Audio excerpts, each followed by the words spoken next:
Namaku Alvino. Aku anak tunggal dari sepasang suami istri yang sangat sibuk bekerja. Papaku seorang pengusaha kaya dan mama seorang wanita karir. Mereka berdua sangat jarang berada di rumah. Aku lebih sering menghabiskan waktu bersama pembantu di rumah kami, bahkan sejak aku kecil. Setelah beranjak remaja, aku justru lebih sering menghabiskan waktu di luar. Segala kebutuhanku memang selalu terpenuhi. Hidupku boleh dibilang sangat mewah. Setamat SMA, aku semakin jarang berada di rumah. Aku mulai bergaul dengan orang-orang yang jauh lebih dewasa dariku. Sampai akhirnya aku pun terjerumus dalam dunia hitam penuh dosa. Ya, aku menjadi seorang pecandu obat-obatan terlarang.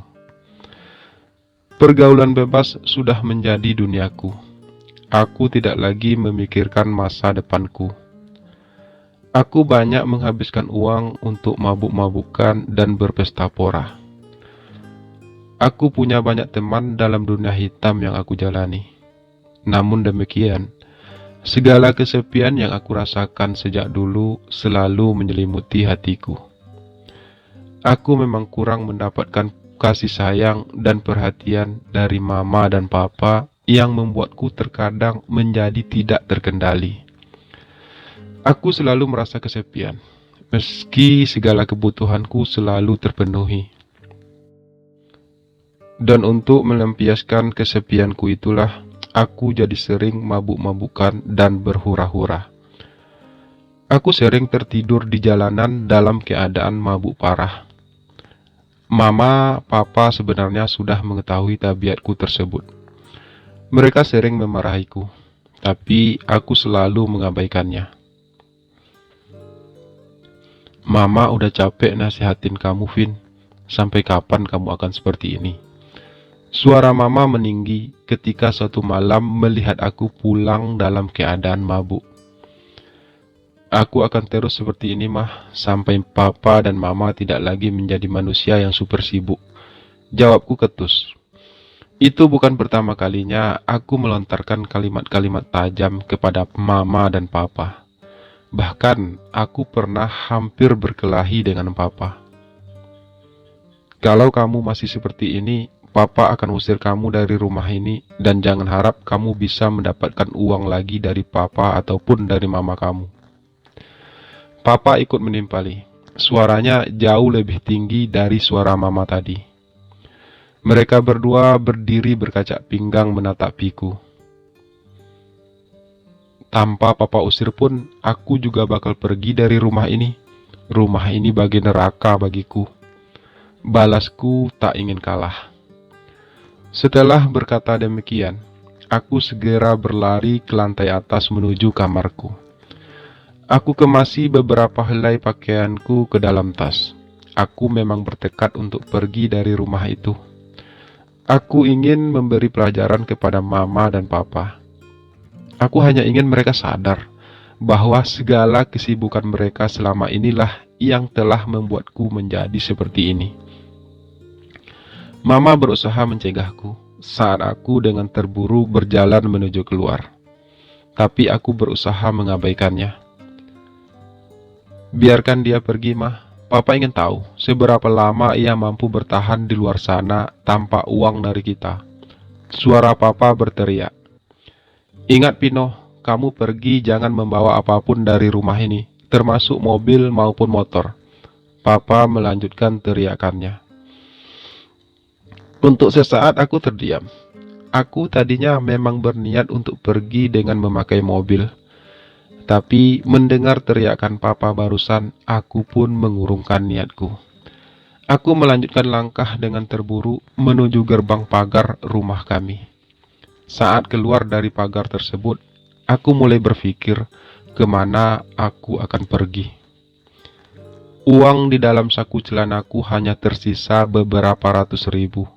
Semoga saja cukup untuk aku bertahan hidup beberapa hari ke depan. Malam sudah semakin larut.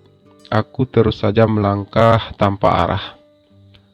Setelah merasa sudah cukup jauh dari rumah, aku pun beristirahat di sebuah bangku taman. Aku mulai merasakan kakiku begitu lelah setelah berjalan hampir 1 jam. Cuaca sudah mulai dingin. Aku segera memasang kancing jaketku. Kuperkirakan hari sudah jam 2 dini hari waktu itu. Suasana kota itu sudah mulai sepi. Kendaraan sudah sangat jarang berlalu lalang. Aku membaringkan tubuhku di atas bangku panjang itu. Pengaruh alkohol dan rasa lelah membuatku jadi cepat terlelap.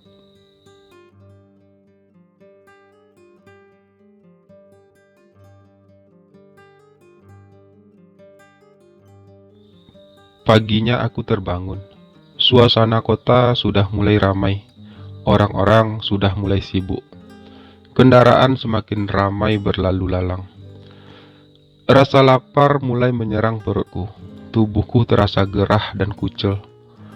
Aku mengeluarkan uang dari dalam saku celanaku. Kuhitung ada sekitar 300.000 lebih.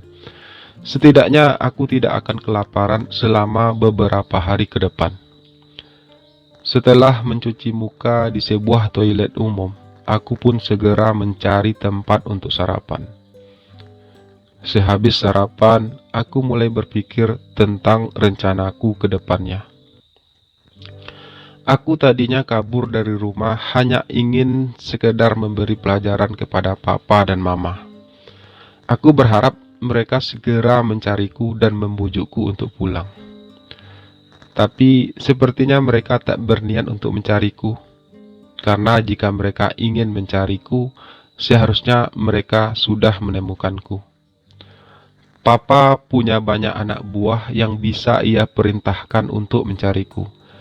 Dan jika hal itu ia lakukan, aku sudah pasti ditemukan di sini, karena aku masih belum begitu jauh dari rumah. Namun papa memang tak berniat mencariku. Ia mungkin masih sangat marah padaku. Sementara aku terlalu gengsi untuk pulang sekarang. Papa pasti akan menertawakanku karena hanya sanggup kabur selama 1 hari. Karena itu, aku pun memutuskan untuk melanjutkan perjalananku lebih jauh lagi. Aku sampai ke daerah pinggiran kota saat hari sudah siang. Aku beristirahat di sebuah warung makan pinggir jalan sambil menikmati makan siang. Setelah merasa cukup kuat, aku kembali melanjutkan perjalananku. Aku tidak begitu yakin kemana tujuanku sebenarnya. Namun yang pasti, aku ingin pergi dari kota itu. Aku terus melangkah mengikuti jalan lintas menuju luar kota.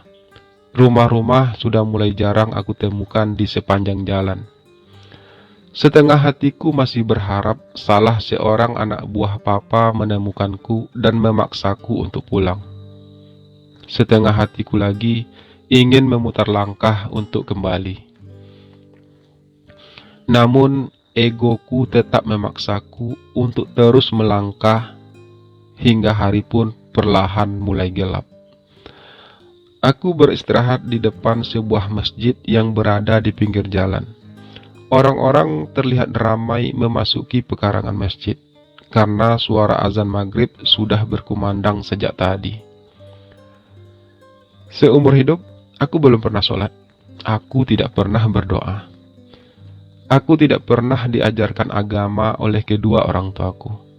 Aku hanya belajar agama ketika di sekolah. Itu pun aku sering bolos. Aku tidak tahu apa-apa soal agama. Namun aku selalu percaya bahwa Tuhan itu ada. Nggak sholat, Mas. Sebuah suara mengagetkanku tiba-tiba. Aku menoleh ke arah suara itu. Seorang pemuda berdiri tepat di samping kananku. Pemuda itu memakai sarung dengan baju koko berwarna abu-abu. Bibirnya menyunggingkan sebuah senyum manis. Aku tersenyum tipis membalasnya, sambil sedikit menggeleng menjawab pertanyaan pemuda tersebut.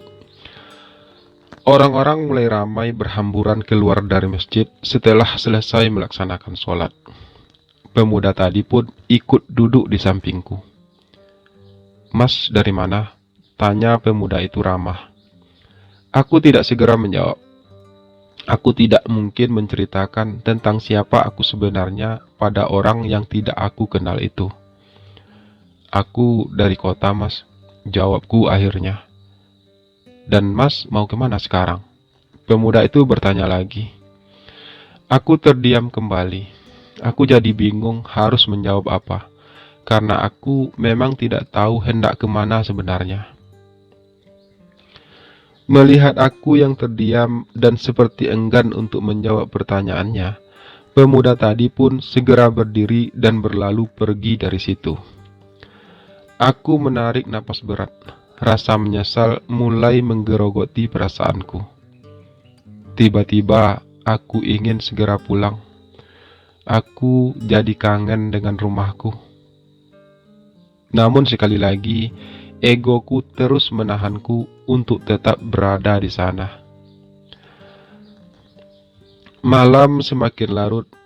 Aku membeli beberapa makanan ringan untuk mengganjal rasa laparku malam itu. Aku harus bisa berhemat sekarang. Uangku sudah mulai menipis. Aku masih duduk di bangku depan masjid tadi, sambil menyantap roti yang tadi aku beli dengan sebotol air mineral. Saat tiba-tiba pemuda tadi datang lagi menghampiriku. Ia kembali duduk di sampingku. "Mas lagi nunggu seseorang?" tanya pemuda itu kemudian. Aku menggeleng ringan. Aku tidak tahu harus kemana sekarang, ucapku akhirnya setelah untuk beberapa saat kami terdiam. Pemuda berkulit gelap itu menatapku. Ia seperti hendak mengucapkan sesuatu, namun kemudian ia urungkan. Untuk beberapa saat kami saling terdiam kembali. "Namaku Adam. Aku tinggal di samping masjid itu." Tiba-tiba pemuda itu bersuara kembali. "Kalau Mas memang tidak tahu harus kemana, Mas bisa istirahat di tempatku untuk sementara," lanjutnya lagi. "Aku kerja sebagai petugas kebersihan masjid ini. Jadi aku tinggal di sini sudah sejak lama dan aku tinggal sendirian." Pemuda itu, Adam, melanjutkan kalimatnya. Aku menatap Adam cukup lama. Aku memang butuh tempat istirahat. Aku juga butuh teman untuk bercerita. Saat ini aku benar-benar merasa sendiri, dan kehadiran Adam malam itu membuatku merasa sedikit nyaman. "Mas Adam nggak keberatan kalau aku numpang istirahat di tempatnya?" tanyaku sekedar meyakinkan. "Mau tinggal lama juga nggak apa-apa, Mas. Saya juga butuh teman," balas Adam pelan. "Oh ya, nama Mas siapa?" tanya Adam kemudian saat kami akhirnya melangkah menuju tempat tinggalnya. "Vino, Mas," jawabku singkat. Kami memasuki sebuah ruangan kecil berukuran 3x4. Ruangan itu berjarak kurang lebih 10 meter dari masjid. Di dalam ruangan tersebut, terdapat sebuah dipan kecil dan sebuah lemari pakaian. Di sudut ruangan ada sebuah meja kecil tempat memasak. "Beginilah keadaannya, Mas. kalau Mas Pino mau mandi, nanti mandinya di toilet masjid aja. Saya juga biasanya mandi di situ, ucap Adam sambil mempersilahkan aku untuk duduk di atas dipan tua itu. Aku memang pengen mandi. Sudah seharian aku tidak mandi. Aku segera minta izin pada Adam untuk pergi mandi.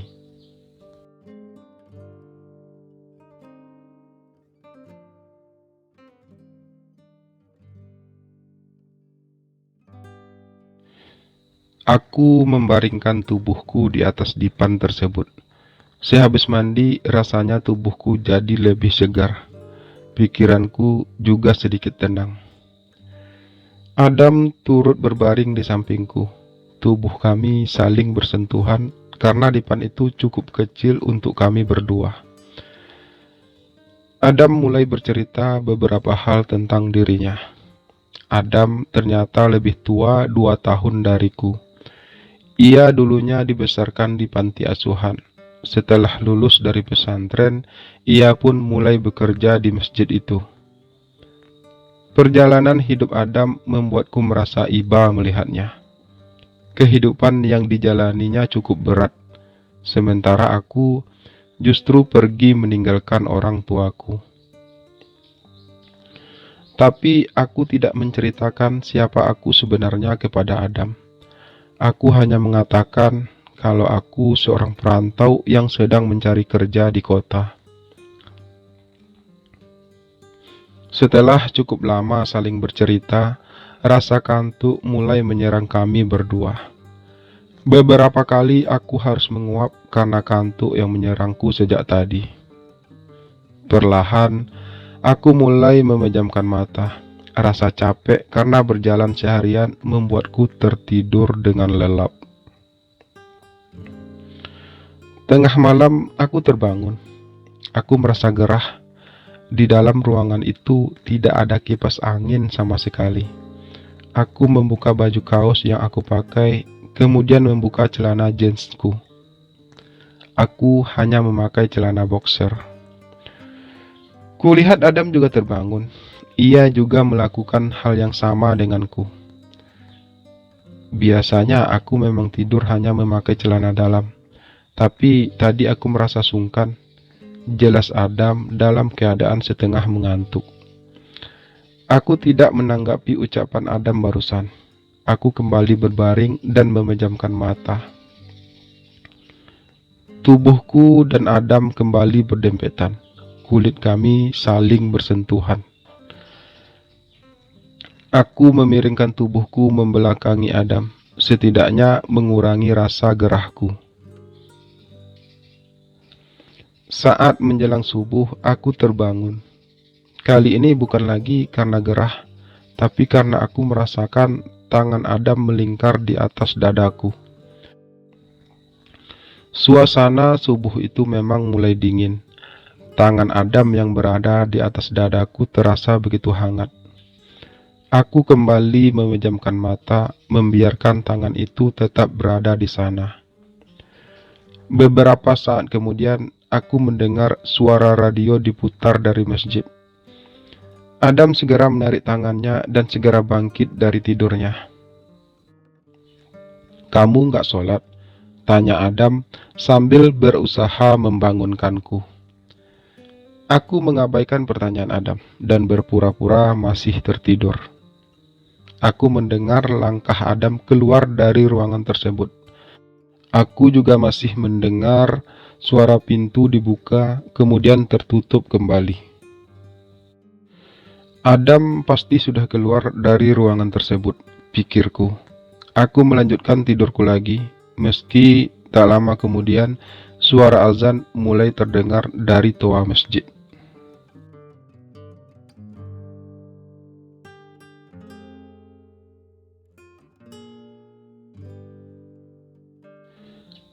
Aku terbangun sudah hampir jam 8 pagi. Adam sepertinya sengaja tak membangunkanku. Saat aku terbangun, aku melihat Adam sudah menyajikan sepiring sarapan untukku. "Kamu mau mandi dulu atau sarapan dulu?" tanya Adam. "Aku mau mandi dulu," Jawabku masih dalam keadaan setengah mengantuk. Aku segera bangkit dan keluar untuk mandi. Sehabis mandi, aku pun menyantap sarapan yang sudah disediakan Adam sejak tadi. Sekarang rencana kamu mau kemana? Adam bertanya saat aku mulai menyantap sarapanku. Nggak tahu mas, aku juga bingung mau kemana. Jawabku jujur. Kalau begitu, kamu di sini aja dulu, sampai kamu benar-benar yakin mau kemana. Balas Adam ringan. Apa nantinya nggak merepotkan Mas Adam kalau saya tinggal di sini? Tanyaku sambil terus menikmati sarapanku. Selama kamu betah dengan keadaan seperti ini, nggak ada masalah kalau kamu mau tinggal lama di sini. Balas Adam lagi. Entah mengapa, aku merasa lega mendengar hal tersebut. Setidaknya untuk sementara, aku punya tempat untuk tinggal. Meski aku tidak tahu seberapa lama aku akan bertahan di sini. Sejak saat itu, aku pun tinggal bersama Adam si marbot masjid tersebut. Setiap hari, aku ikut membantu Adam untuk membersihkan dan merapikan masjid. Aku juga mulai belajar agama dari Adam. Aku juga mulai ikut sholat berjamaah di masjid tersebut. Adam selalu baik padaku. Ia yang membiayai aku makan dan minum selama aku di sana. Aku mulai menyukai sosok Adam, pemuda sederhana yang baik dan rajin. Mas Adam nggak pengen cari pekerjaan lain? Tanyaku suatu sore pada Mas Adam. Kami memang sudah semakin akrab. Aku merasa nyaman berada di sini. Meski gajiku hanya cukup untuk makan, tapi setidaknya aku tidak harus jadi pengemis. Dan lagi pula, di sini saya juga bisa lebih fokus beribadah. Ucap Mas Adam menjelaskan. Ya, harus aku akui, aku juga merasakan hal tersebut. Meski aku berada di sini baru sekitar 2 bulan, tapi rasanya hatiku begitu tenang. Kadang-kadang aku juga rindu dengan rumah. Aku rindu omelan mama dan papa. Aku rindu dengan Bi Ijah, pengasuhku sejak kecil. Tapi sepertinya mereka semua sudah melupakanku. Aku seperti dibiarkan menghilang. Beruntunglah aku bertemu Adam. Setidaknya rasa rindu dan rasa kesepianku selama ini jadi sedikit berkurang. Makasih ya Mas Adam. Mas udah sangat baik padaku selama ini. Ucapku suatu malam menjelang kami tertidur. Adam seperti biasa sudah terbaring di sampingku. Ia melirikku sekilas. Tolong-menolong adalah sebuah kewajiban bagi kita sebagai sesama manusia. Jadi kamu gak usah terlalu memikirkan hal tersebut. Dan lagi pula, kamu juga cukup membantu selama di sini. Balas Adam terdengar bijak.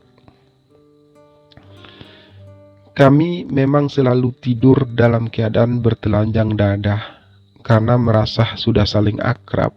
Hal itu bukan lagi menjadi sesuatu yang ganjil bagi kami berdua. Setiap malam, tubuh kami selalu saling berdempetan dan bersentuhan. Awalnya, aku merasakan semua itu sebagai sesuatu yang biasa saja. Namun, lama-kelamaan, aku mulai merasa berdebar-debar setiap kali kulit kami saling bersentuhan. Aku mulai merasa nyaman dengan kehangatan tubuh Mas Adam. Kadang aku bahkan dengan sengaja merapatkan tubuh kami. Apalagi ketika menjelang subuh. Cuaca dingin membuatku kadang dengan sengaja mendekap tubuh Mas Adam. Mas Adam sepertinya juga tidak mempermasalahkan hal tersebut. Ia tetap membiarkanku melakukannya. Selama hampir 4 bulan kami tidur seranjang dan saling berdempetan. Aku jadi semakin sering memeluk tubuh Mas Adam. Aku selalu ingin melakukannya, apalagi sepertinya Mas Adam juga menyukainya. Setiap malam aku semakin berani. Semua kesepianku selama ini seperti menemukan tempat berlabuh. Aku yang selama ini selalu merasa kurang perhatian, kesepian, dan kurang kasih sayang, mulai merasa menemukan tempat di mana aku diperhatikan, dibutuhkan, dan disayangi. Hampir 24 jam selalu bersama Mas Adam membuatku seperti menemukan tempat untuk singgah. Seumur hidup, aku belum pernah begitu dekat dengan seseorang. Bahkan, aku belum pernah pacaran sama sekali. Meski sebenarnya banyak cewek yang coba mendekatiku. Namun karena kehidupanku yang tidak seperti yang aku inginkan, aku tidak terlalu memikirkan hal tersebut selama ini. Kehadiran Mas Adam benar-benar menumbuhkan rasa yang begitu dalam di hatiku. Yah, akhirnya harus aku akui kalau aku telah jatuh cinta pada Mas Adam. Dunia menjadi begitu berwarna bagiku. Aku selalu merasa nyaman saat berada di samping Mas Adam. Aku sayang sama Mas Adam, bisikku suatu malam sambil berbaring di samping laki-laki manis itu. Wajah Mas Adam sebenarnya biasa saja. Ia tidak tampan, tapi juga tidak bisa dibilang jelek. Kulitnya gelap, namun senyumnya cukup manis. Suaranya merdu, terutama saat ia melantunkan ayat Al-Quran atau saat ia mengumandangkan suara azan. Kini di mataku, Mas Adam jadi begitu sempurna. Mas juga sayang sama kamu, Vin. Balas Mas Adam dengan suara sedikit bergetar. Tapi kita sama-sama tahu kalau kita tidak boleh saling jatuh cinta, Vin. Lanjutnya. Tapi aku sudah terlanjur jatuh cinta pada Mas Adam. Balasku cepat. Mas Adam tiba-tiba terdiam. Ia bangkit dari rebahannya, kemudian duduk di sisi ranjang membelakangiku. Ini nggak boleh terjadi, Vin. Ini sebuah kesalahan, ucapnya kemudian. Aku juga tahu ini salah, Mas. Tapi aku tidak bisa lagi membohongi hatiku sendiri kalau aku memang benar-benar mencintai Mas Adam. Aku membalas lagi. Mas Adam menopang dagunya dengan kedua tangannya. Ia terlihat sedang berpikir keras. Kita tidak mungkin melanjutkan sesuatu yang sudah jelas salah dari awal, Vin. Kita harus berhenti, ucapnya kemudian. Aku perlahan duduk di belakang Mas Adam. Aku lingkarkan tanganku dari belakang ke tubuh kekar milik Mas Adam. Aku tidak bisa berhenti, Mas. Aku sudah terlanjur berharap banyak pada Mas Adam, ucapku pelan. Mas Adam membiarkanku mendekapnya dari belakang. Aku mohon, Vin, sebelum semuanya semakin terlambat. Suara Mas Adam serak. Sudah terlambat untuk mengakhiri ini, Mas. Perasaan dan hatiku tidak bisa dibohongi lagi. Balasku masih dengan suara pelan. Mas Adam berusaha melepaskan tanganku, lalu ia bangkit untuk berdiri. Cukup, Vin. Aku takut kita tidak bisa mengendalikan diri. Suara Mas Adam justru terdengar bergetar. Ia berdiri sambil menatapku. Aku yakin Mas Adam juga merasakan hal yang sama. Tapi ia berusaha sekuat mungkin untuk menutupi semua rasa itu. Karena itu aku turut berdiri tepat di hadapannya. Aku tarik tangan Mas Adam agar melingkar di tubuhku. Mas Adam sekali lagi membiarkannya. Ia terlihat memejamkan mata. Aku kemudian melingkarkan tanganku di tubuhnya, lalu menyandarkan kepalaku di dada bidang Mas Adam yang masih terbalut baju kaos tipis itu. Aku merasa begitu hangatnya tubuh itu. Aku merasa sangat nyaman. Jangan hancurkan kebahagiaan ini, Mas. Jangan hancurkan harapanku. Ucapku sambil memejamkan mata menikmati hal tersebut. Aku sayang sama Mas Adam. Aku sangat menyayangimu, Mas. Aku mohon, biarkan aku tetap bersandar dalam dekapanmu, Mas. Suaraku mulai parau menahan gejolak di hatiku.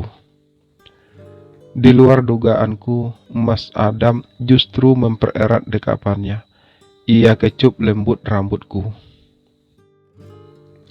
Kamu sudah aku anggap seperti adikku sendiri, Vin. Dan aku harap kamu juga bisa menganggapku sebagai kakakmu. Mas Adam akhirnya berucap lembut. Antara kecewa dan bahagia aku mendengar hal tersebut. Kecewa karena Mas Adam ternyata hanya menganggapku sebagai seorang adik. Dan bahagia karena setidaknya Mas Adam masih memberikan aku kesempatan untuk selalu dekat dengannya.